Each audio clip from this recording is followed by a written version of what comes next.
Rubilux Paints, best quality, best value for money.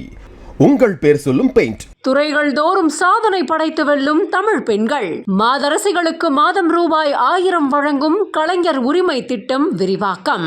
Star விஜயில் 1:30 முதல் 4 இல்லத்தரசிகளின் நேரம்.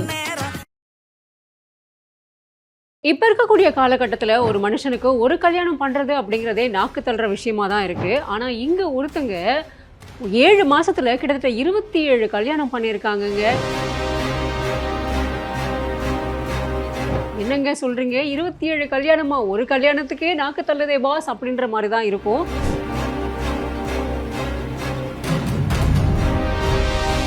But இதுவும் நடந்திருக்கு. மகாராஷ்டிரால ஒரு பெரிய நெட்வொர்க்காகவே செயல்பட்டு நடத்தியிருக்காங்க. வாங்க இந்த கேஸை பற்றி டீட்டெயிலாக இந்த வீடியோவில் பார்க்கலாம். மே 3ஆம் தேதி 2025 அன்னைக்கு ஒரு நாள் காலையில் 9 மணிக்கு விகாஷ் சர்மா அப்படிங்கிற ஒரு 40 வயது மதிக்கத்தக்க நபர் திடீர்னு போலீஸ் ஸ்டேஷனில் வந்து ஐயா இந்த மாதிரி என்னோட ஒய்ஃபை காணும் அப்படின்னு சொல்லிட்டு கம்ப்ளைண்ட் பண்ணுறாரு. சரிங்க, உட்காருங்க, முதல்ல ரிலாக்ஸ் ஆகுங்க, எப்போலேருந்து காணும் அப்படின்னு கேட்கும்போது காலையில் 5:30 மணிலேருந்து 9 மணி வரைக்கும் காணும் அப்படின்னு சொல்கிறாங்க. அதை கேட்ட உடனே போலீஸ் பயங்கரமாக டென்ஷன் ஆயிடுறாங்க. யோ, அறிவு இருக்காயா உனக்கு? எங்கேயாவது பக்கத்தில் கோவிலுக்கு போயிருப்பாங்க, இல்லைனா அவங்க அம்மா வீட்டுக்கு போயிருப்பாங்க, இல்லைனா வெளியில் எங்கேயாவது போயிருப்பாங்க, ஏன் தேடி பார்க்கல அப்படின்னு கேட்ட உடனே இல்லைங்க, இது கொஞ்சம் வித்தியாசமாக இருக்குது, எனக்கு பயமாக இருக்குது அப்படின்னு சொல்கிறாரு. சரி, என்னன்னு சொல்லி தொலை அப்படின்னு சொன்ன உடனே அவர், என் ஒய்ஃப் வெறுமனே காணாமல் போயிருந்தா நான் இவ்வளோ பதட்டப்பட மாட்டேன், வீட்டில் இருக்கிற நகை பணம் எதுவுமே இல்லை, எல்லாத்தையுமே எடுத்துகிட்டு போயிருக்காங்க, இதனால தான் எனக்கு பயமாக இருக்குது அப்படின்னு சொல்கிறாரு. சரி, உங்களுக்கு கல்யாணம் ஆகி எத்தனை வருஷம் ஆகுது அப்படின்னு கேட்ட உடனே இப்போ தான் சார் ஒரு 2 வாரம் தான் ஆகுது அப்படின்னு சொன்ன உடனே அவங்களுமே ரொம்ப குழப்பம் அடைஞ்சிடுறாங்க. சரி, இந்த பொண்ணு வேறு ஏதாவது லவ் பண்ணியிருக்கோம், மேபி அவங்க கூட போயிருக்கலாம் அப்படின்ற அந்த யூகத்தில் போலீஸார் இருக்கும்போது இவர்கிட்ட எவ்வளவோ பேசி கன்வின்ஸ் பண்ண பார்க்குறாங்க. ஆனால் இவர் கன்வின்ஸ் ஆகிற மாதிரி தெரியல. சரி இருங்க, இது என்னென்னு பார்க்கலாம் அப்படின்னு சொல்லிட்டு எல்லாமே பார்க்க ஆரம்பிச்சிருக்காங்க.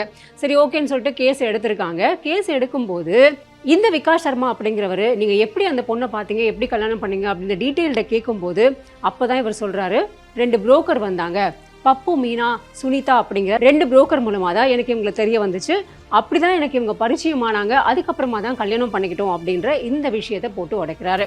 சரி, அது எப்படி நடந்ததுன்றதை டீட்டெயிலாக சொல்லுங்கள் அப்படின்னு சொன்ன உடனே, இந்த மாதிரி நான் ஒரு கூலி தொழிலாளி, நான் ரொம்ப நாளாக பொண்ணு தேடிட்டு இருந்தேன், எனக்கு பொண்ணு கிடைக்கல. அப்போது சுற்று வட்டாரத்தில் இருக்கவங்க என்ன பண்ணாங்க அப்படின்னா, என்கிட்ட ஒரு 2 புரோக்கர் இருக்காங்க, நீங்கள் அவங்க மூலமாக ட்ரை பண்ணுங்கள், கண்டிப்பாக ஒரு நல்ல பொண்ணு கிடைக்கும் அப்படின்னு சொன்னாங்க. உடனே அந்த பப்பு, மீனாவையும் சுனிதாவும் நான் காண்டாக்ட் பண்ணேன். அவங்க என்கிட்ட டீல் பேசினாங்க, இந்த மாதிரி நீங்கள் 2 லட்ச ரூபா கொடுங்க, ஷியராக உங்களுக்கு நாங்கள் நல்ல பொண்ணு பார்த்து தரோம் அப்படின்னு சொல்லிட்டு சொல்லியிருந்தாங்க. நானே ஒரு கூலி தொழிலாளிங்க, நான் எங்கே அவ்வளோ பணத்துக்கு போகிறது அப்படின்னு சொல்லிட்டு கேட்டேன். பட் எனக்கு கல்யாணம் ஆகியே தீரணும் அப்படிங்கிற அந்த கட்டாயத்தில் இருந்ததுனால அவங்க சொன்ன அந்த டீலுக்கு ஒத்துக்கிட்டேன் அப்படின்ற மாதிரி சொல்லிட்டு 2 லட்ச ரூபாவும் ரெடி பண்ணியிருக்காரு. எப்படியோ லோன் எல்லாம் போட்டு ரெடி பண்ணி கொடுத்துருக்காரு. கொடுத்ததுக்கப்புறமா அவங்க பொண்ணுங்களோட ஃபோட்டோஸ் எல்லாம் காமிச்சிருக்காங்க. அந்த பொண்ணுங்களோட ஃபோட்டோஸை காமிச்ச உடனே இவரும் ஒரு பொண்ணு அதில் செலக்ட் பண்ணிட்டார். பண்ண உடனே அவங்களும், ஓ சூப்பர், இந்த பொண்ணுக்கு யாருமே இல்லை, இந்த பொண்ணுக்கு நீங்கள் லைஃப் கொடுத்தா நல்லாயிருக்கும் அப்படின்னு சொல்லிட்டு அந்த பொண்ணை டேரெக்டாக வர வச்சு இவர்கிட்ட பேச வைக்கிறாங்க. அந்த பொண்ணு எனக்கு யாருமே இல்லைங்க, நகை கிகை போடுறதுக்கும் எனக்கு சொந்த பந்தம் எதுவுமே கிடையாது, ஸோ நீங்கள் தான் எனக்கு எல்லாமே பண்ணி கல்யாணம் பண்ணிக்கணும் அப்படின்னு சொன்ன உடனே கல்யாணம் பண்ணியே ஆகணும் அப்படிங்கிற அந்த கட்டாயத்தில் இருக்கக்கூடிய அந்த நபர், சரி ஓகே நாமளே பண்ணிக்கலாமே, பொண்ணு வேறு அழகாக இருக்காளே அப்படின்னு சொல்லிட்டு இவரே எல்லாமே பண்ணுறேன் அப்படின்னு சொல்லி ஒத்துக்கிட்டு அவங்களுக்கு அந்த 2 லட்ச ரூபாய் கமிஷனும் கொடுத்துட்டு 5 லட்ச ரூபாய் மேலும் கொடுங்க, நாங்களே இந்த கல்யாணத்தை ரொம்ப ஈஸியாக முடிச்சிடுறோம் அப்படின்னு சொல்கிறாங்க. மேற்கொண்டு அந்த பணத்தையும் ரெடி பண்ணி கொடுத்துட்றாரு. ஸோ எல்லாமே முடிஞ்சதுக்கு அப்புறமா இந்த பொண்ணும் கல்யாணம் பண்ணி வீட்டுக்கு வந்தாச்சு. ஒரு வாரம் மாமனார் மாமியார் அப்படின்னு ரொம்ப உருகி அந்த ஃபேமிலி அப்படி லவ் பண்ணுறா இந்த பொண்ணு. ஸோ இவருமே ஆஹா நம்மளுக்கு இப்படி ஒரு ஒய்ஃபா அப்படின்னு சொல்லிட்டு கடவுள் இதை நமக்கு லேட்டாக கொடுத்தாலும் ஒரு சூப்பர் வரப்பிரசாதமாக கொடுத்துருக்காரு அப்படின்னு நினச்சி ரொம்பவே நம்பி அந்த பொண்ணோட ரொம்பவே சந்தோஷமாக இருக்க ஆரம்பிக்கிறார். அதுக்கப்புறமா என்ன ஆகுதுன்னா, ஒரு வாரம் கழிச்சு இவர் அவரோட டியூட்டியெல்லாம் முடிச்சுட்டு வீட்டுக்கு போயிருக்கார். ரொம்ப டயர்டாக போயிருக்காரு. இந்த கேரக்டர் பேர் ரேகா. ஸோ இவங்க என்ன பண்ணியிருக்காங்க, ஏதோ ஒரு சூப்பராக சமைச்சு, நான் இன்றைக்கி ரொம்ப டிஃப்ரெண்ட்டாக ஒரு சமையல் சமைச்சிருக்கேன், சாப்பிடுங்க அப்படின்னு சொல்லிட்டு அவரை சாப்பிட வைக்கிறாங்க. சாப்பிட்ட மனுஷன் கொஞ்ச நேரத்தில் எனக்கு ரொம்ப தூக்கம் வருது, கண்ணெல்லாம் சொருக ஆரம்பிக்குது, நான் போய் தூங்குறேன் அப்படின்னு சொல்லிட்டு தூங்கினார்.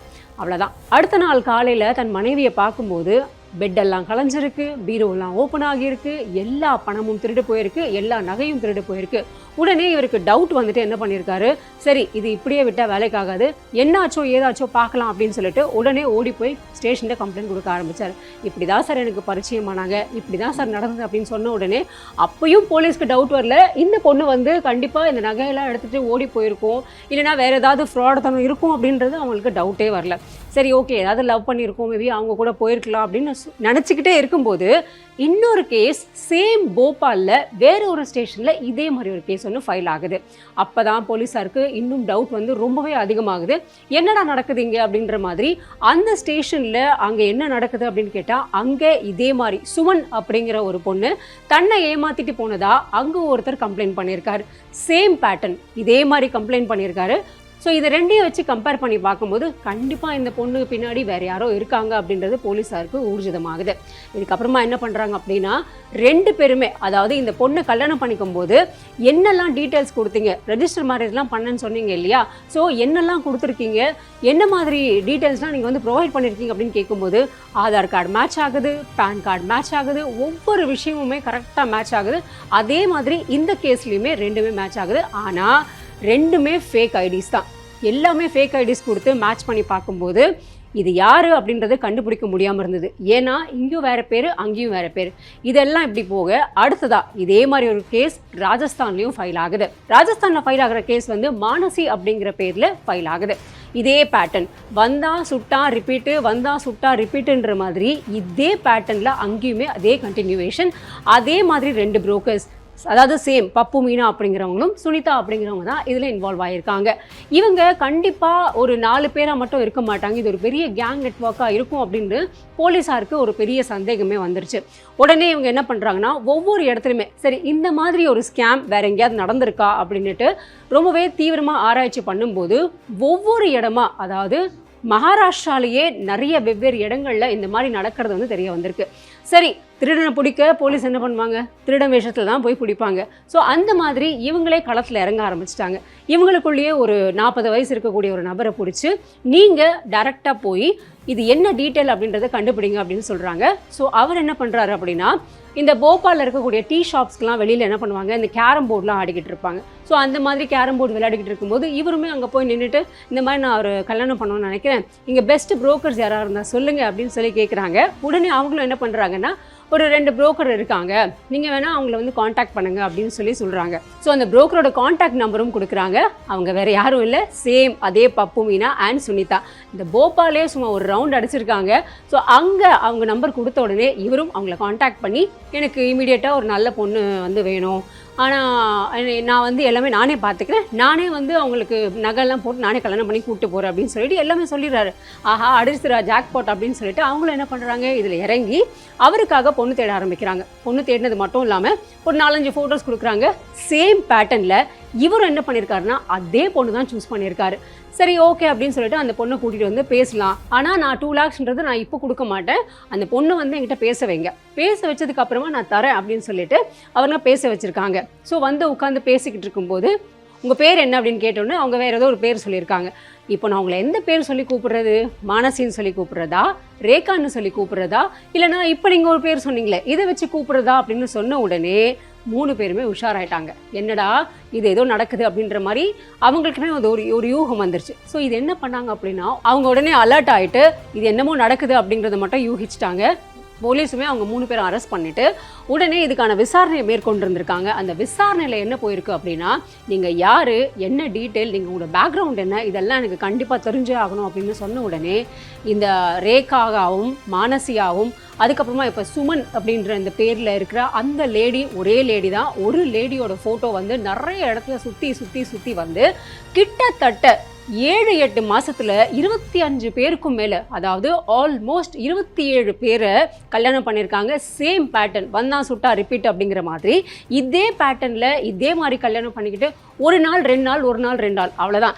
இந்த ஃபஸ்ட்டு ஒரு விகாஷ் சர்மான்னு ஒருத்தர் வந்தார் இல்லையா, அவங்க வீட்டில் மட்டும்தான் 2 வாரம் அந்த பொண்ணு இருந்திருக்கு. ஸோ இதே பேட்டர்ன் நடக்கும்போது போலீஸாருக்கு இன்னுமே வந்து குழப்பம் அதிகமாகுது. என்னடா இது ஒரு 4 பேரை வச்சு மட்டும் நடக்கிற ஒரு ஸ்கேம் கண்டிப்பாக கிடையாது, இது ஒரு பெரிய நெட்வொர்க்காகவே செயல்பட்டு தான் வந்துக்கிட்டு இருக்காங்க அப்படின்னு சொல்லிட்டு அந்த மெயின் லேடி இருக்காங்க இல்லையா, அப்போ தான் அவங்க கிட்ட கேட்கும்போது அவங்க பேர் ஒரிஜினல் நேம் வந்து அனுராதா பாஸ்வான் அப்படிங்கிறதும், இவங்களோட கணவர் பேர் விஷால் அப்படிங்கிறதும் ஒரு ஸ்கேம்ல, அதாவது தன் கணவரையே அண்ணனா ஒரு ரோலை ப்ளே பண்ண வச்சிருக்காங்க. அது மட்டும் இல்லாமல் இவங்களுக்கு 2 குழந்தைங்க வேற இருக்காங்க. இத்தனை விஷயத்துக்கும் பின்னாடி இருக்கிற இந்த லேடி கூட இன்னொரு 2 லேடி இருக்காங்க. அவங்க தான் இந்த பப்பு மீனா அண்ட் சுனிதா. இந்த 2 லேடிஸும், இந்த 3 லேடிஸும் சேர்ந்துதான் இப்படி ஒரு பெரிய விஷயத்த பண்ணியிருக்காங்க. அண்ட் இதுக்கு நிறைய பேர் உடந்தையா இருந்திருக்காங்க. கிட்டத்தட்ட ஒரு 9 பேர் கிட்டத்தட்ட இதில் உடந்தையாக இருந்திருக்காங்க. இவங்க எல்லாரையுமே போலீஸ் அரெஸ்ட் பண்ணியிருக்காங்க. அது மட்டும் இல்லாமல் இதுக்கு நடுவில் ஒரு 2 பேர், தமன்னான்னு ஒரு பொண்ணும் அவங்களோட சகோதரியான இன்னொரு பொண்ணும், இந்த 2 பேரையுமே தன்னோட அப்பாவே இப்படி ஒரு ஸ்கேமில் இறக்குனதும் இந்த கேஸ் மூலமாக அந்த கேஸுமே வந்து தெரிய வந்திருக்கு. இப்படி ஒரு பெரிய நெட்வொர்க்காக செயல்பட்டு நிறைய பேரை ஏமாற்றி இன்னைக்கு இப்படி போலீஸார் விசாரிக்கும் போது தான் ஒவ்வொன்றா அந்த லேடி சொல்கிறாங்க, இவங்க உத்தரப்பிரதேச சேர்ந்த ஒரு லேடி அப்படிங்கிற மாதிரியும், விஷாலை தனக்கு ரொம்ப பிடிச்சி கல்யாணம் பண்ணிக்கிட்டதாகவும், அதுக்கப்புறமா விஷாலோட சேர்ந்து இந்த மாதிரி பணம் சம்பாதிக்கிறதுக்காக நிறைய விஷயங்களை பிளான் பண்ண மாதிரியும், இந்த பப்பு மீனா அண்ட் சுனிதாவோட சேர்ந்து தான் நிறைய ஸ்கேம்ஸை பிளான் பண்ணதாகவும் நிறைய விஷயங்கள் வெளியில் வந்திருக்கு. அண்ட் இன்னமும் நிறைய விஷயங்கள் இருக்கிறதா சொல்லப்படுது. ஆனால் இந்த கேஸ் ரொம்ப பெக்யூலரான கேஸ் அப்படின்றது மட்டும் போலீஸார் உறுதிப்படுத்தியிருக்காங்க. இன்னும் இந்த மாதிரி வேறு யாராவது இருந்தீங்க அப்படின்னா அவங்களும் வெளியில் வந்து தைரியமாக சொல்லுங்க அப்படின்றதும் போலீஸார் வந்து ஒரு கோரிக்கையாக வச்சுருக்காங்க. ஸோ கல்யாணம் பண்ணியே ஆகணும் அப்படிங்கிற அந்த சுச்சுவேஷனில் இருக்கிற கைஸை மட்டும் கான்சென்ட்ரேட் பண்ணி அவங்களை எப்படியோ மேனிப்புலேட் பண்ணி அதுக்கப்புறமா அவங்க கிட்ட இருந்து பணம் பிடுங்கி அதுக்கப்புறமா கல்யாணம் அப்படிங்கிற பேரில் அவங்கள ஏமாத்துறது உண்மையிலேயே வந்து சின்ன ஸ்கேம் கிடையாதுங்க. ரொம்ப பெரிய ஸ்கேமாக இருந்தாலும் காலங்காலமாக பல விஷயங்களில் பல இடத்துல நடந்துக்கிட்டு இருந்தாலும் இன்னைக்கு இது ரொம்பவே பெருசாக தான் பார்க்கப்பட்டுக்கிட்டு இருக்கு. இப்போ இருக்கக்கூடிய டெக்னாலஜியை வச்சு பல பேரை ட்ரேஸ் பண்ணி என்னதான் பண்ணாலும் ஒரு சில இடத்துல இது மாதிரி நடந்துட்டு தான் இருக்குது. ஸோ கைஸ், கல்யாணம் பண்ணுங்க, ஆனால் யார் என்ன அப்படிங்கிறத விசாரித்து கரெக்டாக பேக்ரவுண்ட் எல்லாம் கேட்டு அதுக்கப்புறமா கல்யாணம் பண்ணுறது பெட்டர் அப்படிங்கிறத இந்த வீடியோ மூலமாக நாங்கள் உங்களுக்கு சொல்லிக்கிறோம். ஸோ இந்த வீடியோ உங்களுக்கு எந்த அளவுக்கு இன்ஃபர்மேட்டிவாக இருந்தது அப்படிங்கிறத கமெண்ட் செக்ஷனில் பதிவு செய்யுங்க. மேலும் இந்த மாதிரி பல வீடியோஸ்க்கு சேனலை ஃபாலோ பண்ணிக்கோங்க. ரூபிலக்ஸ் paints, best quality, best value for money. உங்கள் பேர் சொல்லும் பெயிண்ட். துறைகள் தோறும் சாதனை படைத்து வெல்லும் தமிழ் பெண்கள். மாதரசிகளுக்கு மாதம் ரூபாய் 1000 வழங்கும் கலைஞர் உரிமை திட்டம் விரிவாக்கம். ஸ்டார் விஜயில் 1:30 முதல் 4 இல்லத்தரசிகளின் நேரம்.